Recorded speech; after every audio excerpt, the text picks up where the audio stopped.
Hey guys, tonight we begin a story that's slow, squishy, and just a little sparkly. You're about to become a snail knight. Yep, a noble courier with a shell, slime trail, and a sacred duty under the silver moon. Don't worry, you won't need armor, but maybe some moisturizer. You're carrying moonmail, magical letters that can only be delivered by moonlight to places that only reveal themselves when the stars blink just right. And as luck would have it, tonight is your very first delivery. No pressure, except, the whole you might accidentally trigger an ancient curse thing. Minor detail.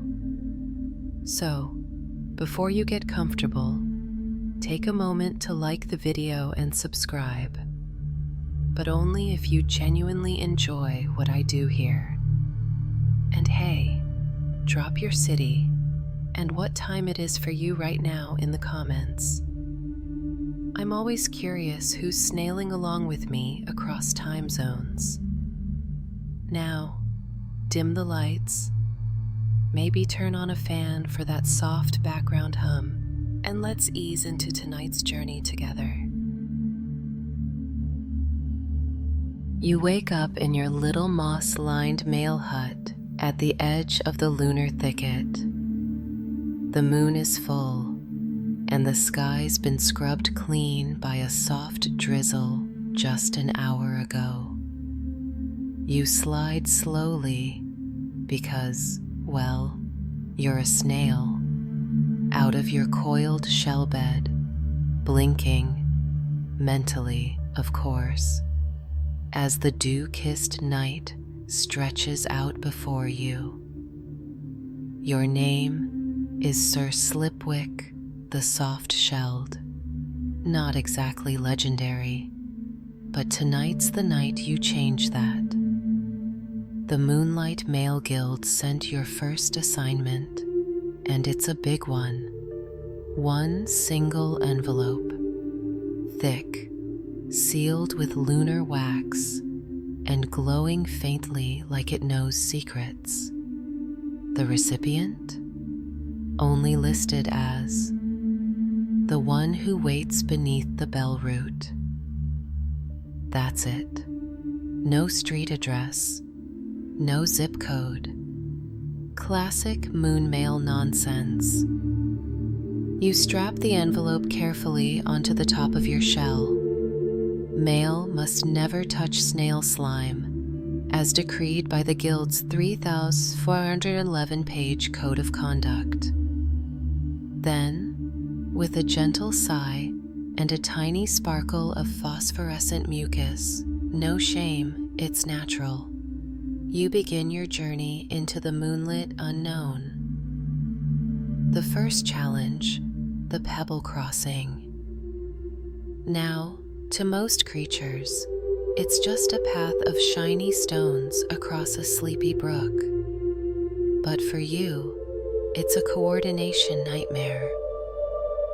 One wrong slide, and you're doing a slow-motion somersault into cold water. Again. You remember last week. As you begin, a firefly drifts by and salutes. That's Finn, official watchlight of the guild, and very proud of his job, even though he's afraid of moths. He blinks twice in Morse light. Good luck. You blink back. Please don't follow me again. Halfway across, you pause. Not from fear, but awe. Above you, the moon hangs massive. Close enough it feels like you could bump your antennae on it. And in the distance, somewhere deep in the Bluebrush Hills, you hear it. The low, echoing chime of the bell root, a sound like a whisper carved into brass, ringing once every hour, heard only by those carrying true purpose. That's your target. That's where the one who waits must be. But legends say the bell root wasn't always a tree. Some believe it was once a clock tower from the old dreaming city, buried when time itself was stretched like taffy during the Second Chrono War. Others insist it grew from the ground after the last moonfox wept into a crack in the earth. Either way, the sound it makes, no owl, no bear, no bandit dares approach it. Only male. A historical sidebar while you scoot forward. Did you know in ancient times, certain coastal villages in northern Europe used actual snail trails as magical communication lines? It's true. Archaeologists in the 1940s unearthed stone tablets etched with mucus divination, used to track messages encoded in slime paths. Wild, huh? Meanwhile, in the magical world, the snail postal order dates back to the Velvet Age, when dragons were too busy hoarding antique spoons to handle logistics.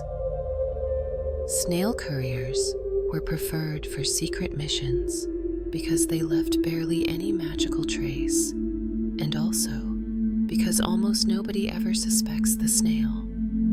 Tonight, you're counting on that same ancient discretion. As you slide past the pebble crossing and enter the first stretch of the Whisperroot Grove, things get quiet. Too quiet. The kind where trees lean in just a bit too much, and the shadows shift even when there's no wind. You're being watched, not by monsters. Worse, by squirrels. Moon squirrels. Tiny, glowing, mildly telepathic, and absolutely obsessed with stamps. They chatter excitedly in your mind. Do you have postage? Do you have holographic commemoratives? Is that envelope limited edition? You politely ignore them. You've been trained for this. In fact, fun magic fact, stampomancy, the magical discipline of enchanting postage, is still not fully understood by scholars. Some say stamps contain pockets of compressed memories, sealed within wax paper. Others claim they're portals to alternate timelines where the mail arrived on time. But one thing is agreed upon in the wizarding academic circles. Never, ever lick a magic stamp unless you're okay with being teleported into someone else's awkward childhood memory. You're almost through the grove when it happens. A root shifts, and not just any root, a speaking root. It croaks out in a gravelly bass. Name thy purpose, slimy night. You stop, clear your mouth, or whatever passes for one, and say, "Official lunar courier, here to deliver." The root uncoils slowly, and the trees around you lean back. The air grows warm. Permission granted. You pass. As the grove releases you into a clearing bathed in soft silver light, you feel it. The journey has just begun. But the night? It's only just waking up. You're not sure when the Dreaming Tower first appears. It's just there. One moment, you're navigating a slope that smells faintly of cinnamon bark and ghost lilies, and the next, the mists part to reveal it. A spire of pale glass, twisted like smoke frozen mid-curl, rising from a hill so round it looks like the moon left a marble behind. You stop, not because you're tired, you always move slow, that's just part of the brand, but because you weren't expecting this tower to feel so awake. It hums. Not a sound exactly, more like a vibration deep in your shell, like an echo of a memory you haven't lived yet.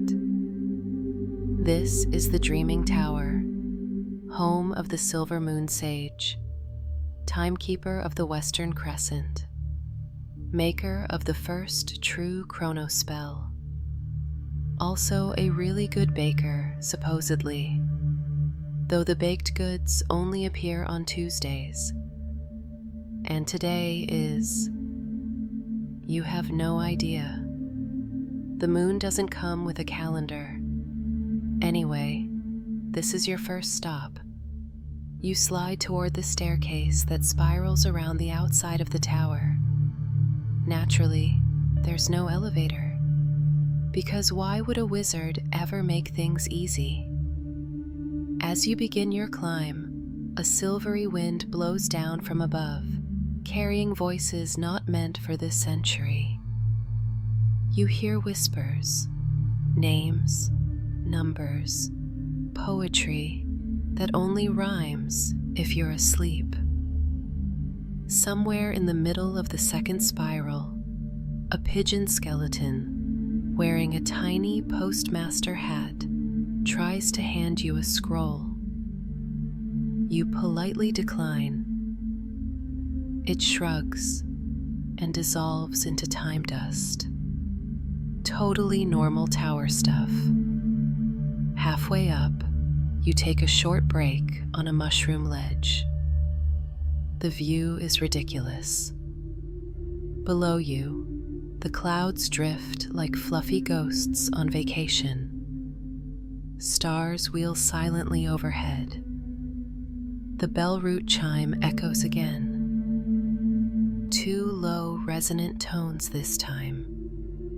That means 1 hour has passed. And that time, you don't get it back. Which is ironic, because the Silver Moon Sage is supposed to be the one person who can turn time into something bendy. History moment. Most magical historians agree that time magic began here. According to popular legend, the Silver Moon Sage once used a reversed hourglass to prevent a tidal war between 2 rival kelp empires. The waves literally ran backward.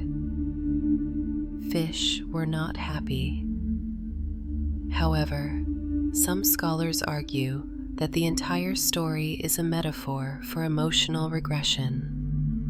Others say the kelp empires never existed. Typical academia. Anyway, you finally reach the top of the tower, where the air smells like lavender and old libraries. A giant telescope points at nothing in particular, and seated beside it, on a crescent-shaped couch, is the sage. She's old, not wrinkled old, just ancient in a way that makes you feel like a newborn teaspoon.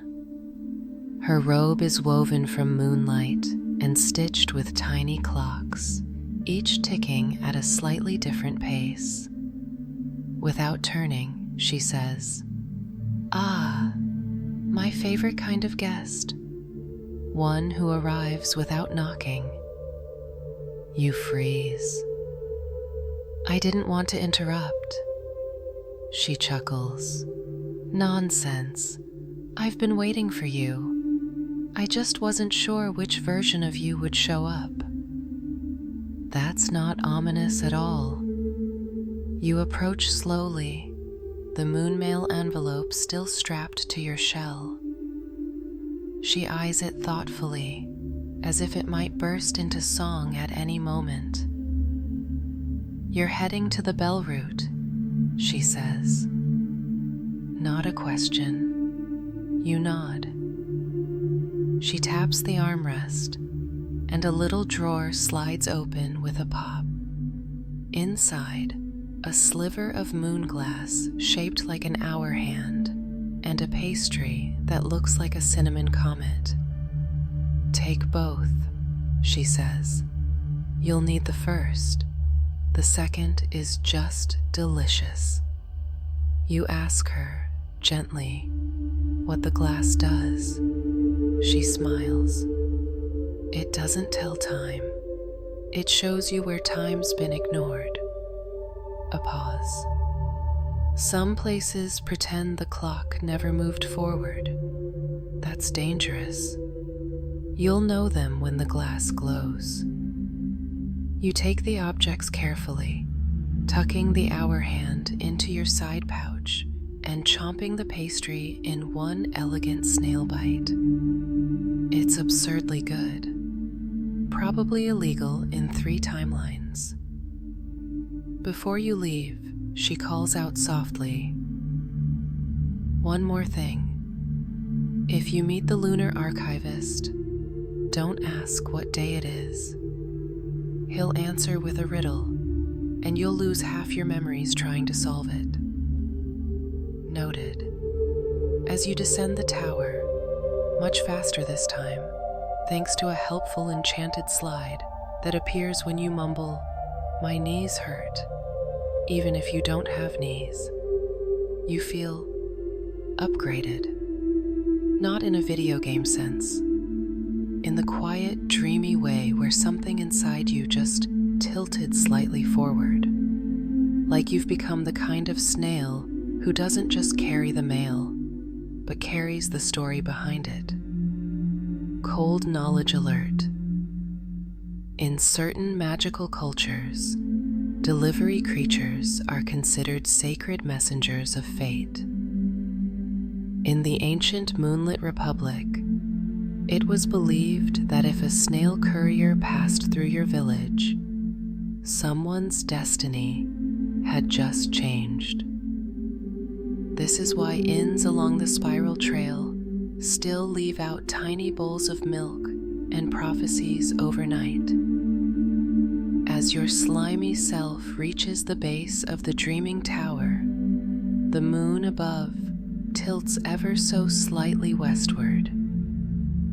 The path ahead is thorny, wild, and entirely unlit. But your shell glows faintly now, warmed by glass and pastry, and the envelope on your back, still silent, still pulsing, still waiting to be read by the one who waits. You push forward into the tangled wild. So here you are, just a snail knight with a glowing letter strapped to your back, about to enter the most unpredictable part of your route, the Bramblewilds. They don't show up on any maps, and not just because nobody finished drawing them, they literally refuse to stay in one place. Thorns rearrange, paths flip directions, and time? Well, time's sort of a suggestion in these parts, but you have your new hour hand shard from the Silver Moon Sage. Tucked in your pouch, it's already starting to hum. The Bramblewilds are silent at first. No wind, no birds, just the faint crunch of your slime trail crisping slightly behind you. Gross, but weirdly satisfying. You move slowly. Again, not a choice, just physiology. But you don't stop, because here, even pausing can be suspicious. Legends say the Bramblewilds were formed during the Botanical Rebellion when the plant folk tried to overthrow the mushroom courts. The result? A knot of nature magic so tangled it became its own postal jurisdiction. And yes, the mail still gets delivered, eventually, mostly by snails. As you slide deeper in, a thorn hedge rustles beside you. You freeze. Slowly, a single branch bends down and offers you a cup of tea. Okay, you take it. It's steaming and smells like nostalgia. As soon as you slurp it, you're polite. The bushes around you shift ever so slightly to open a new trail. That's right. You've just passed the Bramblewild etiquette test. No big deal. Only took 6 snails last month to figure that out. You continue onward, feeling the forest subtly rearrange behind you. You don't look back, partially because snail necks don't twist well, but mostly because you're not stupid. Suddenly, rustling, a rush of leaves, a squawk, and out of the underbrush tumbles a creature no bigger than your shell, a hedgehog in chainmail, brandishing a letter opener like a broadsword. "Halt," he squeaks. "State your route and badge number." You blink. Lunar courier, route bell route. Badge? Still waiting on it in the mail. He narrows his eyes. That checks out. Turns out he's Sir Prickleforth, Bramblewild Patrol Division. He's been guarding this sector for the last 7 cycles, and he's only intercepted 3 unauthorized packages. One was a cursed birthday card. One was a love letter that accidentally summoned bees. The third? Still under investigation. "Follow me," he grunts. "Quickest path is through the wistful roots. And by quick, I mean emotionally complicated." You accept. The wistful roots are a lot. Gnarled trees with faces etched by wind and regret line your path. They sigh when you pass. Some whisper compliments. One very old elm coughs. "You're doing great, sweetie," which is honestly encouraging, if a little patronizing. The hour hand shard in your pouch begins to glow dimly blue. That means time here is almost behaving. Good enough. Magic fact. Magical cartographers once tried mapping the Bramblewilds by releasing enchanted butterflies with inked wings. The results? Beautiful nonsense. Every butterfly drew a different version of the same trail. These days, wizards just say, "Don't," and use pigeons instead. Eventually, Prickleforth stops beside a stump shaped suspiciously like an armchair. "This is where I leave you," he says. "The rest, you gotta walk alone." You thank him. He bows, trips over a dandelion, and disappears into the ferns like a puff of indignation. You turn toward the trail ahead. It's darker now, but the kind of dark that hums, like the forest is holding its breath. You cross a field of silver thistles that sway in time with your movements. You pass beneath arching branches that whisper old songs about the moon falling in love with a mountain. It didn't end well. He was emotionally unavailable. Then suddenly, you stop. Because there it is, the edge of the glowing field, the mushroom expanse.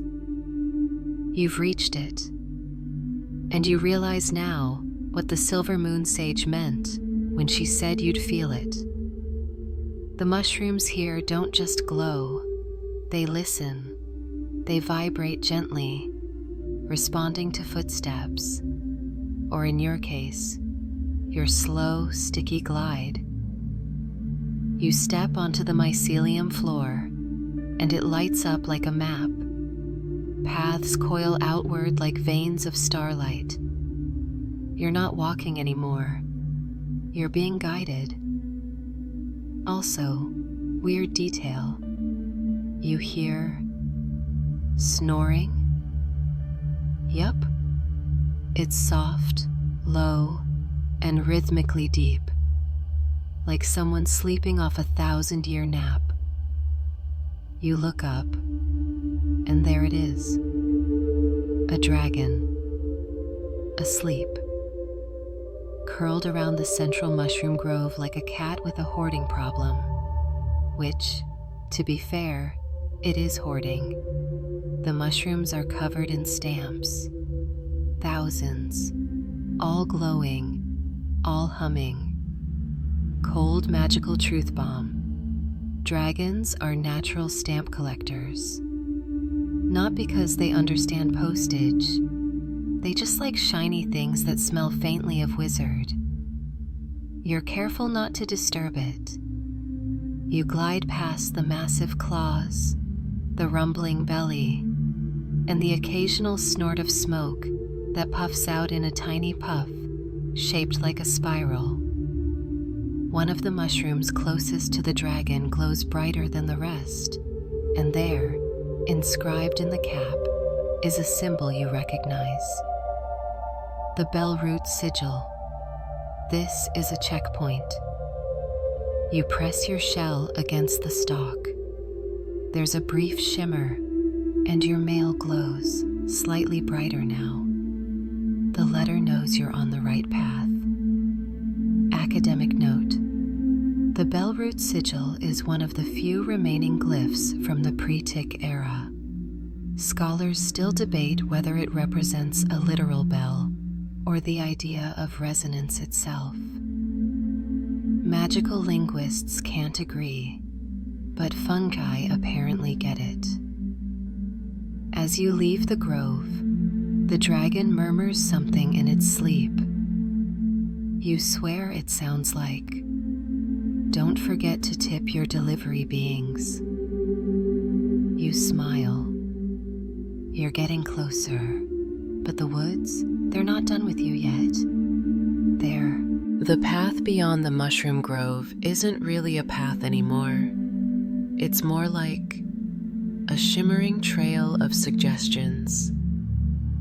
You glide forward cautiously, the silver glow of your mail pulsing gently, as if it's keeping time with the chime of the bellroot in the far distance, now ringing its third, slow tone of the night. 3 chimes, 3 hours.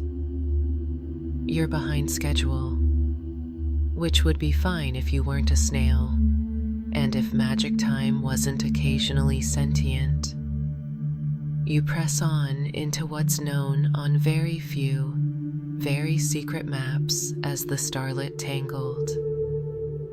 It's like the forest started reading poetry and forgot how linear geography works. Trees loop into each other.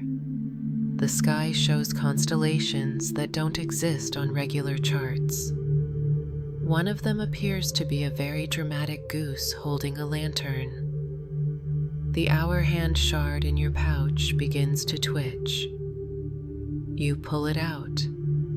It spins slightly, then points upward. That's unhelpful. You're about to dismiss it when you realize the path ahead leads into a narrow tunnel of vines. The tunnel pulses gently with blue light and smells vaguely of old bookstores and toasted marshmallow. You take the hint. Forward, always forward. Inside, the tunnel is eerily silent, except for a gentle pop every few seconds. You glance around, then you see them. Memory bulbs. Tiny glowing pods attached to the vines, each one containing a scene from someone's past.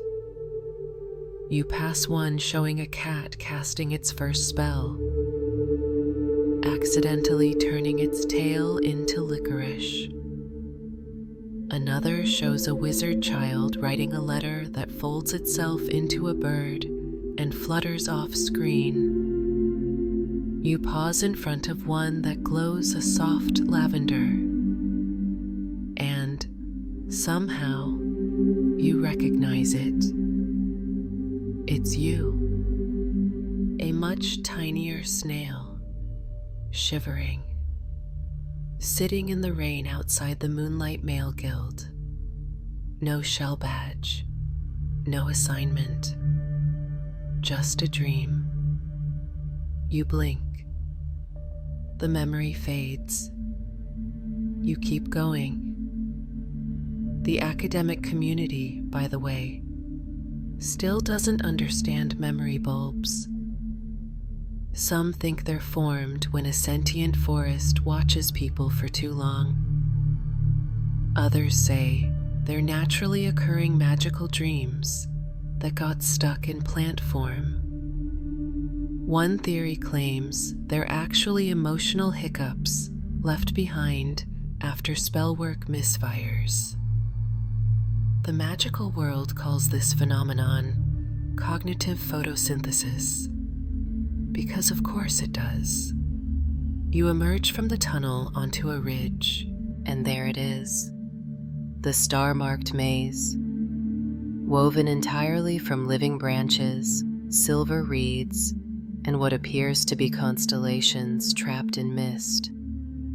It's both breathtaking and rude, because once again, no clear path, no directions, no labels. There's a faded wooden sign beside the entrance. If you know where you're going, this place won't help you. Classic maze energy. You exhale, then you begin. The maze isn't designed to trap you. It's designed to distract you. Every turn brings up another visual marvel. A pond reflecting a sky that doesn't exist. A statue of a moon whale playing the harp. A shadow puppet show performed by actual shadows. Beautiful, confusing, relentless. You consult your hour hand shard. It now pulses gently and emits a tiny tick, each beat in sync with your heart. You realize the maze reacts not to logic, but intention. So you slow down your breathing, metaphorically, and focus not on where you think the bell route is, but on the purpose behind the letter you're carrying. That sense of weight, not from mass, but from meaning. The shard glows. A path opens. You're learning. Slowly, surprisingly, you reach the maze's center. At its heart is a strange structure. A dome made of woven metal vines covered in glowing inscriptions. Inside, a fire flickers. Not with heat, but with memory. And standing beside it, hunched and slightly transparent, is a creature wrapped in old cloaks, their face hidden behind a mask shaped like a crescent moon. They don't speak, but they hold out a hand.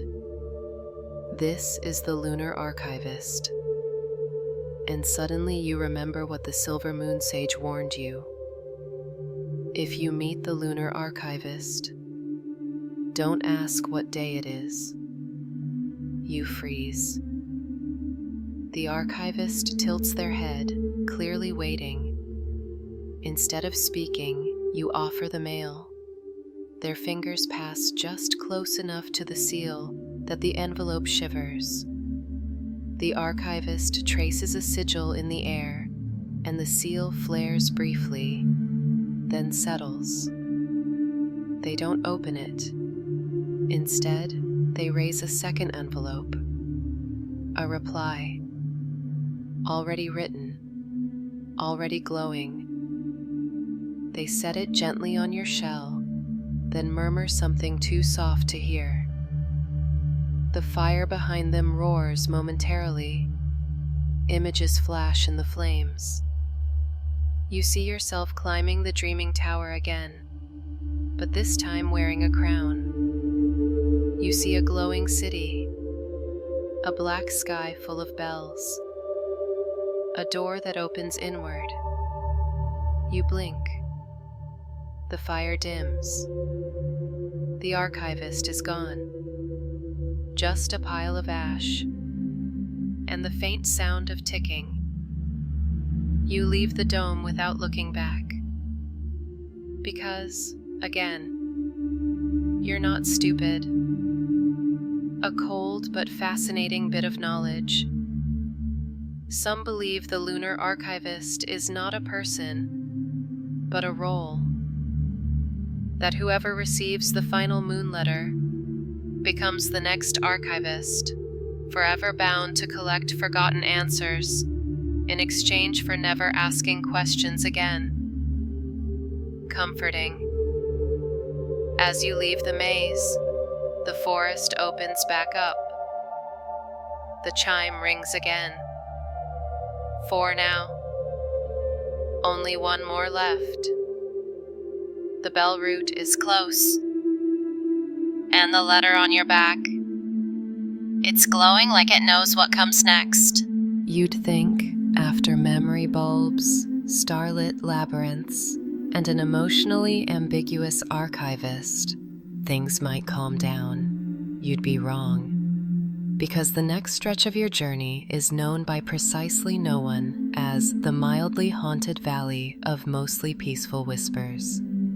A name created by a bored cartographer who later admitted under truth serum that he just didn't want people going there. You slide carefully over the ridge into the valley below, where the ground is a patchwork of soft moss and polished stones, glowing faintly like forgotten coins. The trees here are thin, tall, and slightly bent, as if they're eavesdropping on your thoughts. And maybe they are, because the moment you enter the valley, the whispers begin. Not scary whispers, not evil ones, just commentary. Oh wow, it's really him. Is that the snail with the moon mail? I heard he met the archivist and didn't ask the day. You pick up the pace. Again, snail standards. Trying not to blush. Or whatever the snail equivalent of blushing is. Extra mucus? Let's not dwell on that. Magic side note. In some remote regions of the northern foglands, whispering trees are used as gossip recorders.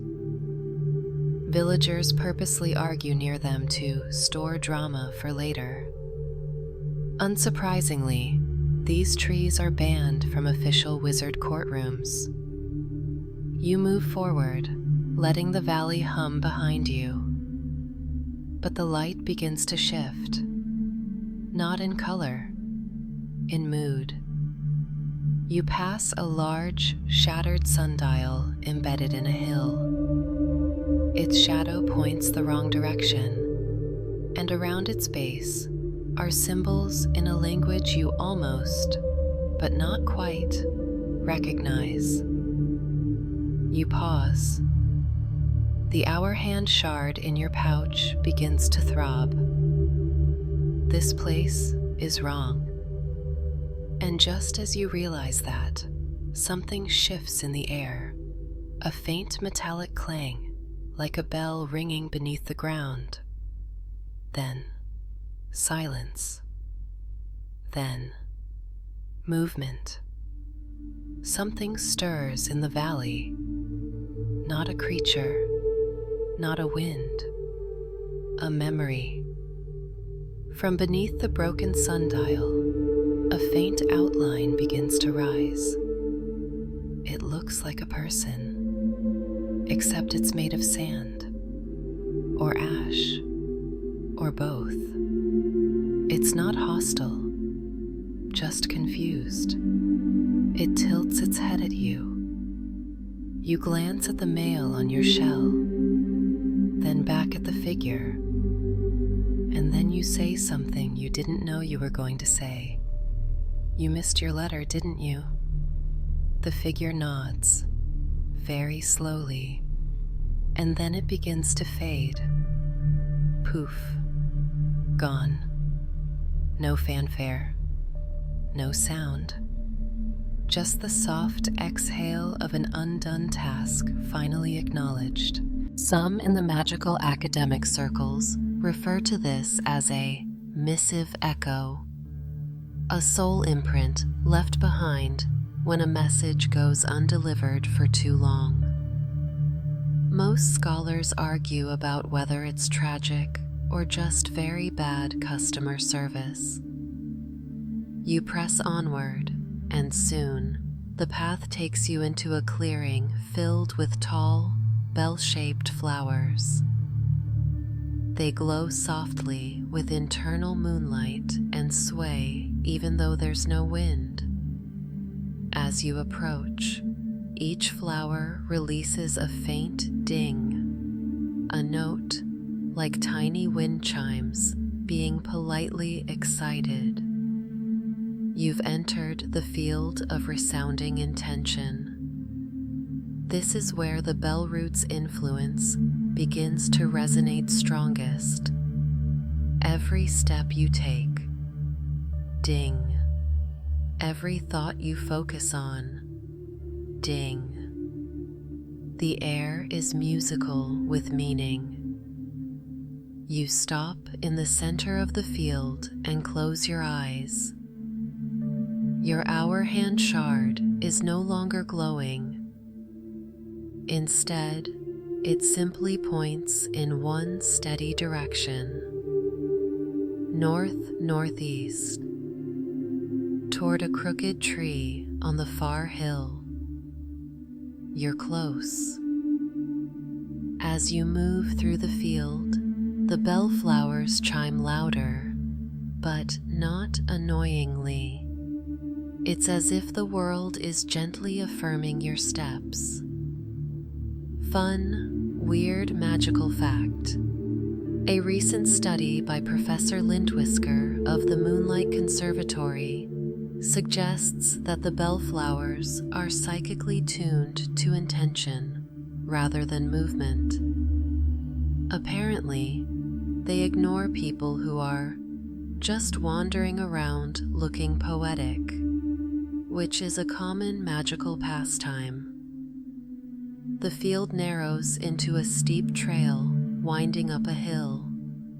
At the top stands a large wooden arch carved with the same sigils you saw on the archivist's dome. You pass beneath it, and your body shudders, like someone just rang a bell inside your bones. Beyond the arch, a vast glade opens up, and at its heart, the bell root. It's taller than any tree, but not quite a tree. Its trunk is twisted like a rope of ancient brass, with deep grooves etched like sound waves. Its leaves shimmer with every note in the spectrum of silence. At its base, 6 great roots emerge from the soil, forming an arc around a circle of stone. In the center of that circle sits a figure, motionless, wrapped in robes of silver dusk and deep bark.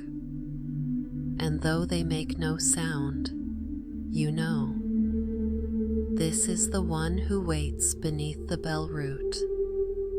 You approach, very slowly, because the moment feels important, sacred.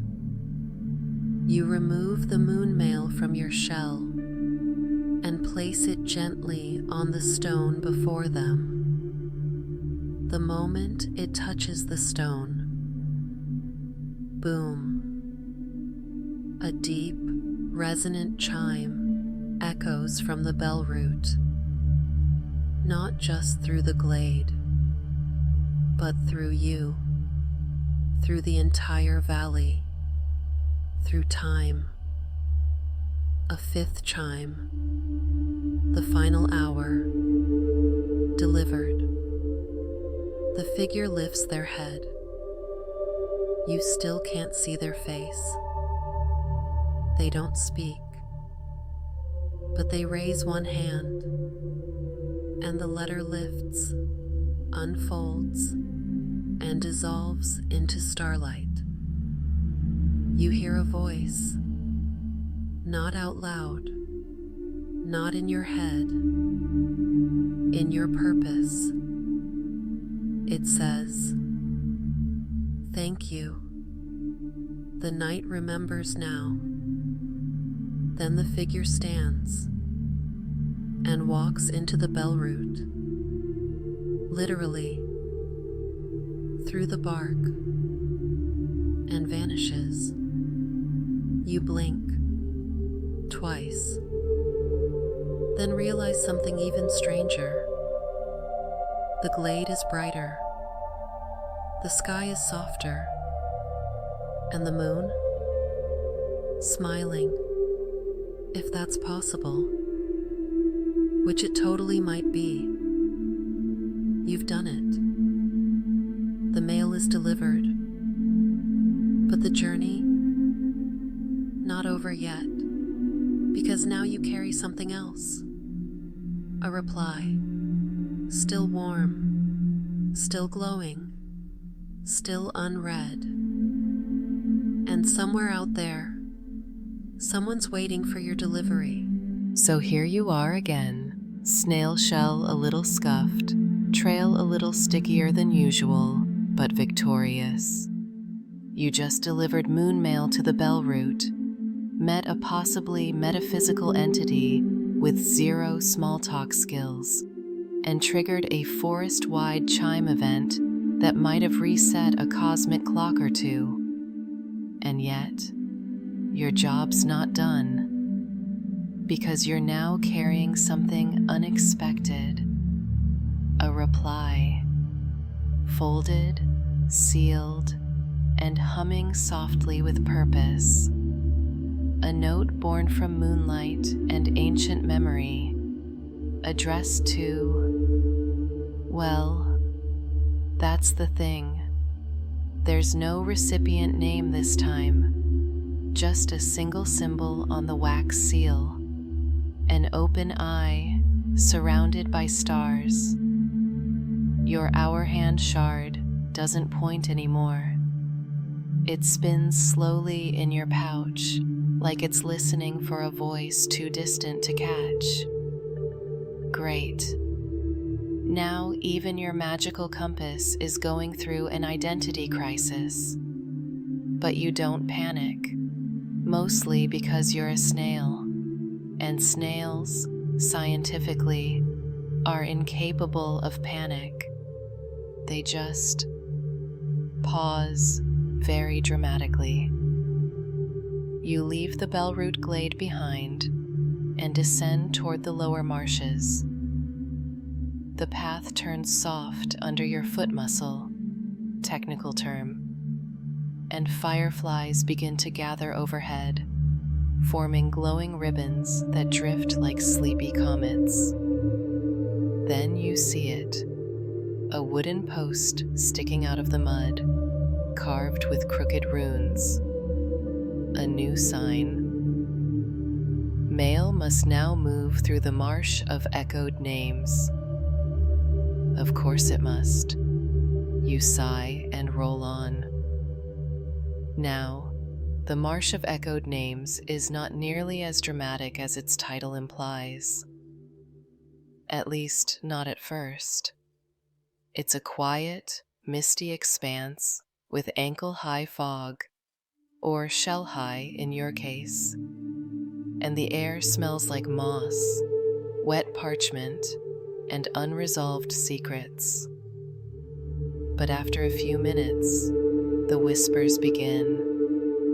Not voices, exactly. More like names, repeated softly from nowhere and everywhere.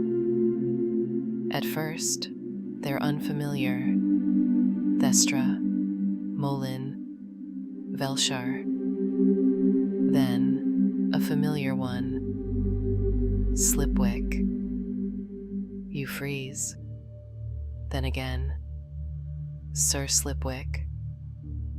Then a few more. Sir Slipwick the Slow. Sir Slipwick the Soft-Shelled. Sir Slipwick, the one who waits for no one, except, literally, everyone. You blush. Definitely blush. The marsh is mocking you. Or maybe not. According to fringe scholars at the Institute of Weird Acoustic Phenomena, the marsh of echoed names stores all the names ever whispered with real intention. Some are prayers, some are curses, some are drunken confessions yelled into the fog. The marsh remembers them all. And occasionally, it likes to play them back, just to see how you react. You keep sliding.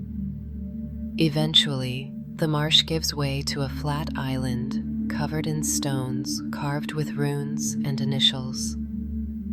A frog wearing spectacles and a satchel approaches you from a pile of rocks. "Letter?" he croaks. "Let me scan the aura." You blink. "Postal security," he explains. "There's been some trouble lately with cursed valentines. Very messy." You hand him the envelope. He sniffs it. Old magic. Echo seal. Bell root encoded. Reply mail. Rare type. Then he squints at you. You carry it willingly? You nod. He shrugs. Brave, or slimy, or both. The frog hops aside and motions toward an overgrown trail behind a cluster of water flowers. That way leads to the stone chorus. If anyone can read that seal, it's them. You thank him. He mutters something about overtime and hops away. Now, the stone chorus is less a place and more a geological mood. It's a clearing of tall, ancient stones shaped like spires, each one gently vibrating with a note in a song you can't quite hear. The moment you enter, your envelope glows brightly, and one of the stones shimmers. A voice speaks, not from the stone itself, but from the air surrounding it. The echo has returned. The answer must be heard. You're not sure who the answer is meant for, but apparently, you're the designated delivery snail for interdimensional callbacks now. Suddenly, the seal on the envelope shivers, and splits. You don't open the letter, it opens itself. A sheet of starlight unfolds in the air. Words appear, not written, but woven from beams of moonlight and time. The message reads, "If you have found this, then time remains intact. We wait not for the past, but for the future to recognize its own voice. Deliver this truth to the keepers of unspoken things. Only then shall the silence end." Then the letter vanishes into mist, and in its place, a small glowing stone drops into your path. It pulses once, twice, and then settles with a soft hum. That's your next mail piece, and the next delivery begins. Quick magical trivia. The Keepers of Unspoken Things are a semi-mythical order of silent archivists said to dwell between moments. No one's sure if they're real or just a metaphor for guilt.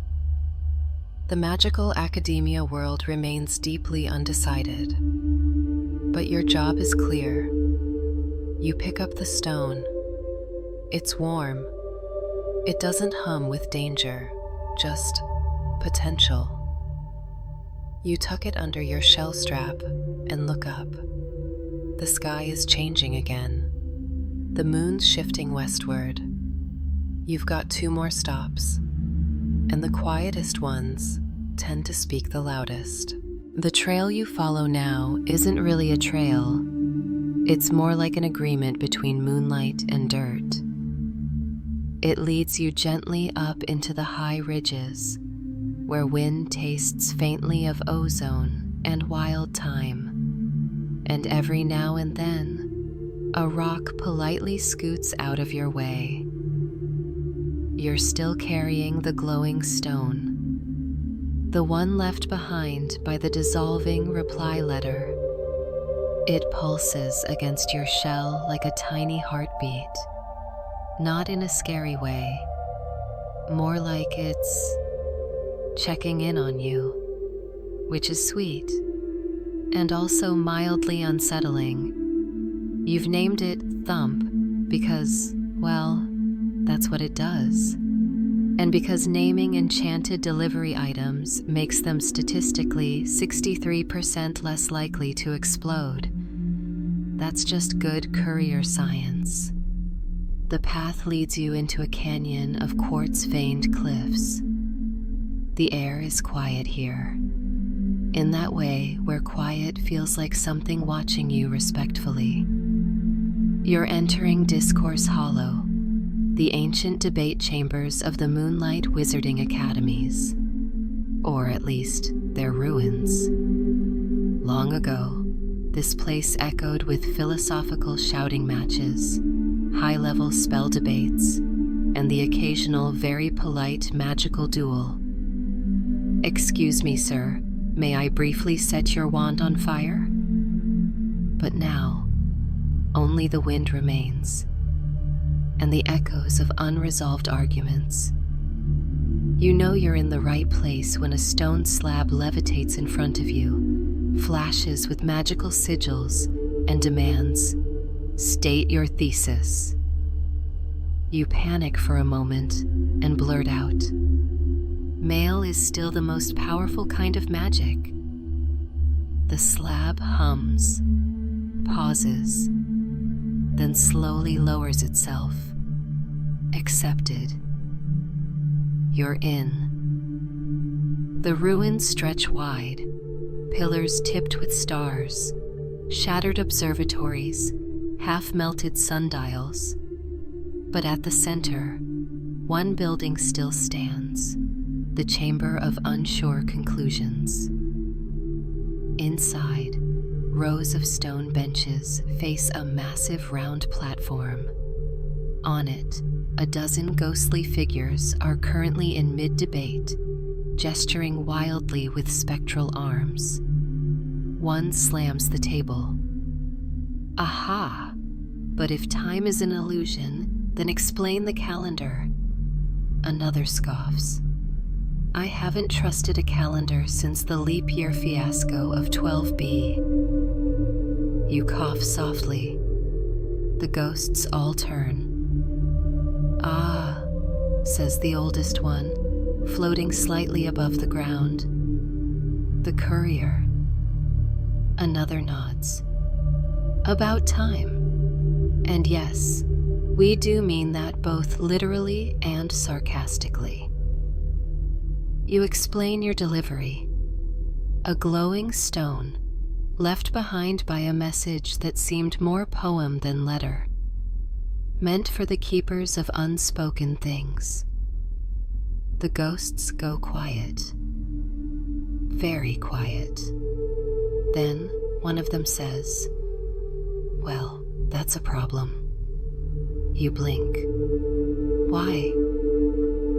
Because we don't know where the keepers are. Oh, cool. Great. But then the younger ghost, one with half his arm missing and an enthusiastic glow, chimes in. Well, nobody knows where they are. That's sort of the point. They don't speak. They don't stay. They don't have a forwarding address. Very rude. The older one interrupts. But they do listen, especially to echoes. He gestures to the ceiling. You look up and realize it's not a ceiling at all. It's a dome of sky, artificial sky, painted with star charts which slowly rotate. At the very center is a gap, an opening shaped like a tilted ear. The ghost explains. We constructed this chamber to resonate with words left unsaid. If you carry a truth and speak it here, it may reach them. You hesitate. Because what truth do you even have? You're just a snail. But you've seen things now. Heard whispers. Carried starlight letters. You've watched time bend and fold around intentions. You've watched a forgotten name vanish into peace. You've watched a dragon snore on a stamp-covered throne, and maybe, just maybe, you have something to say. So you crawl onto the platform, raise thump, the pulsing stone, and you speak softly. There are messages we never send, words we rehearse, but never say. Some fade, others wait.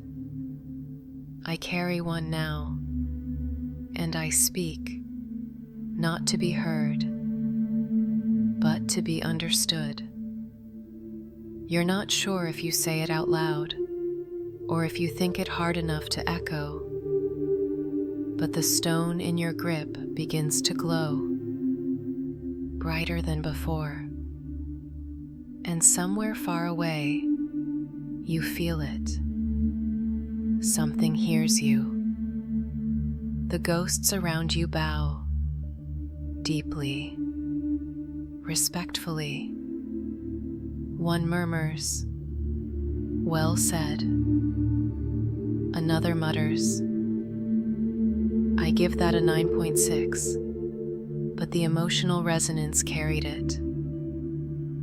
And then the dome glows, just once, a pulse, like a signal bouncing between stars. And when it fades, the stone in your hand is gone. In its place, a folded square of paper, thin, almost translucent, tied with a thread of moonlight. A final message. You've done it again. Another delivery, another mystery passed forward. And in the distance, barely audible, 6 soft chimes ring. The bell root again? No. Something older. The first bell, according to magical tradition, said to only ring when a message long overdue finally finds its listener. Nobody knows what the first bell looks like or where it lives. Some say it's buried beneath the moons of Saturn. Some say it only exists in dreams. Others claim it is the dream. The academic community has no consensus. Again, shocking. But you just keep sliding forward, because delivery waits for no one, and the next path is already unfolding beneath your feet. The moon has shifted again. It now hangs at a softer angle, low in the sky, draping the landscape in a kind of sleepy silver that makes everything look like it was dipped in powdered sugar and forgotten by time. You're moving along a winding ridge now, the wind brushing your antennae like it's checking in. The new message you carry, thin, luminous, tied with moon thread, feels almost weightless on your shell, and yet somehow impossibly heavy, like you're carrying silence, important silence. Below you stretches the sea of shifting glass. And no, it's not water. It's actual, literal, magical glass. Miles of it, rippling faintly like a frozen pond that wants to remember what movement felt like. You pause at the ridge's edge. There's a sign etched into the ground in elegant, nervous handwriting. Proceed only if your message matters. Cool, no pressure. You begin the descent, your slime trail squeaking faintly with each tiny shift of your soft underbody. It's not glamorous, but it's honest. Now, the sea of shifting glass isn't dangerous in the traditional sense. No monsters, no curses, but it reflects things you didn't know were there, things you're still carrying. You slide out onto the glass, and immediately it begins to shimmer beneath you, not with your reflection, but with scenes, memories, echoes. You see a version of yourself sitting outside the Moonlight Mail Guild, your first day, trying to act like you weren't nervous/existentially terrified. You see the silver moon sage placing that hour hand shard into your pouch, her eyes knowing too much. You see the mushroom field, the dragon snoring, the archivist's dome, the bell root's chime. Then something new, something you haven't seen. A door, carved from wood and stars, standing in the middle of nothing, closed. The image flickers, fades, and then something speaks.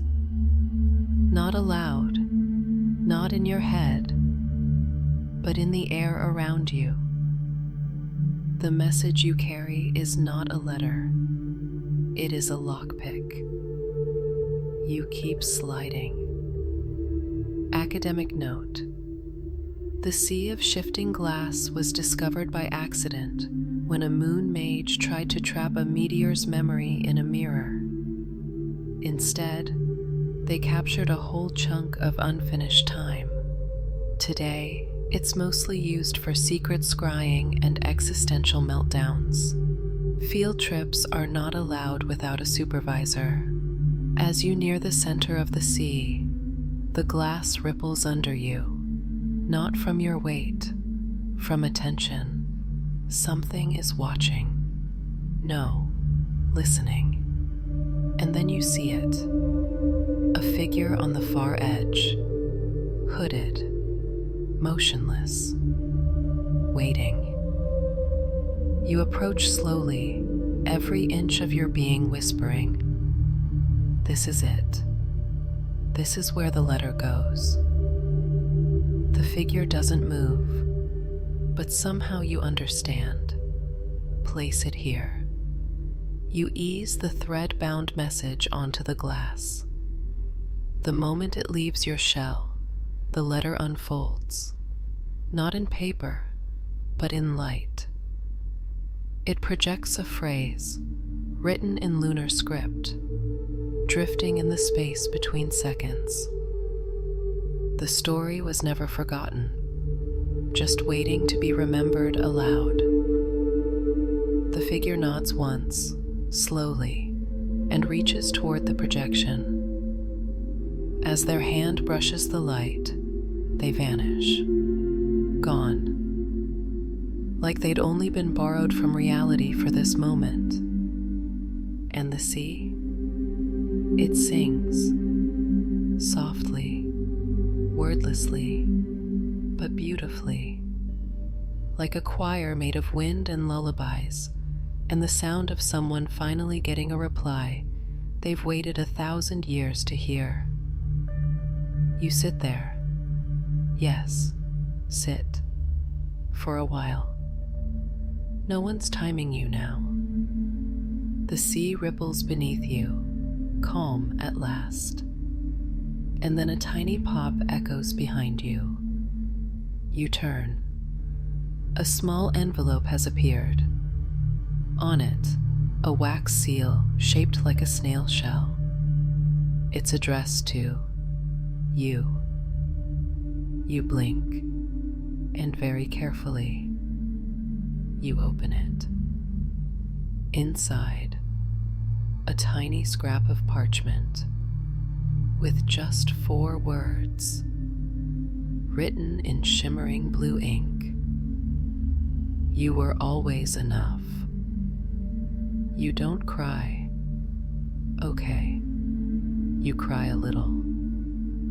Even magical snail knights get overwhelmed sometimes, especially after delivering interdimensional emotional closure across moon-tempered timelines. Tiny knowledge gem. There's an old saying in Moonlight courier circles. Sometimes the last delivery is the one you didn't know you needed. Nobody ever remembers who said it first, but it's inscribed above the fireplace in the guild's break room, right next to the emergency cinnamon bun drawer. You tuck the message gently inside your shell. No magic glow, no burst of stardust, just warmth and quiet. You begin your glide back across the glass, each inch lighter than the last. The stars seem closer now, like they're leaning in, watching you go, not as an observer, but as someone who finally got a reply. As you reach the far shore, the sea behind you goes still, not empty, just content. And you move forward, shell full, heart full, time gently catching up. You return to the hills with nothing left to carry. No glowing letter, no ticking stone, not even an assignment in hand. Just you. And weirdly, that's enough. The night is nearing its end. The moon, now low and a little tired looking, casts shadows that stretch like long sighs across the grass. The stars begin their slow retreat behind the pale edge of morning. Even the wind has calmed down, as if it, too, has finished its nightly errands. You're retracing your path through places that now feel oddly different. Not because they've changed, but because you have. The moss seems softer, the trees less suspicious. Even the squirrels have stopped asking about your stamp collection. You pass the spot where the bellroot's 5th chime rang out, and for a moment, you feel a faint echo in your shell. Not a sound. More like a memory of resonance. A little inner ding to remind you, yes, that happened. And yes, it mattered. You continue on. It's still a long way home. But your journey's no longer about reaching a destination. Now, it's about the pause before you get there. A few hills down, you reach a small ledge overlooking the Whisperroot Grove, now bathed in blue fog. In the distance, you spot the dreaming tower, silhouetted like a twist of moon smoke. You consider waving, just in case the silver moon sage is watching through her telescope. You don't, but the thought is there. Then, as if summoned by your sentimentality, a familiar light blinks beside you. Finn, the nervous firefly from earlier. He's back. He hovers just above your head and blinks once, slowly. Did you make it? You blink back. Yeah, all the way. He circles once, lands gently on the tip of your shell, and settles in. You let him ride. For a while, you both just float there in silence. Eventually, you return to the path, your original one. The one you left behind at the start of this whole moonlit mail madness.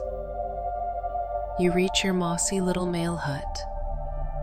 The mailbox flag is still up, tilted slightly from where you nervously bumped it on your first night out. You lower it gently. The signal's clear now. Mission complete. You ease into your shell bed, its folds warm and familiar. The kind of cozy that smells like parchment, stardust, and slightly burned tea. And just before your eyes start to droop, metaphorically, snails don't really have eyelids, but you've earned the right to pretend. You glance at the tiny note tucked beside your pillow, the one that says, "You were always enough." You believe it this time. Not because someone wrote it, but because you lived it. Final magic fact of the night. Among ancient moonfolk, it's said that those who carry the truth across the night sky will wake with silver in their hearts. Not literal silver. That would be very bad for your blood pressure. But the kind of silver that hums when you speak gently, or listen well, or believe in stories even when no one else does. You've earned that hum. Sleep now, little courier. You've done more than enough. So, that's our story tonight. You, a humble snail knight, slow and steady, sliding across moonbeams and memory fields, delivering mail that wasn't just paper and ink, but hope, history, healing. And in the end, you found something most of us are still looking for, a sense of enoughness. Maybe you're listening to this in bed, half awake. Maybe you're on a night train, earphones in, letting the hum of the tracks lull you. Or maybe you're just lying there in the dark, wondering if anyone else out there feels a little lost and a little magical at the same time. Well, you're not alone, and you're doing better than you think. So let this moment be the soft landing at the end of a long day. Let your breath slow. Let the stars hold your worries for a while. And if a snail night can carry the whole moon on their back, maybe you can carry tomorrow. But for now, just rest. You've already delivered enough.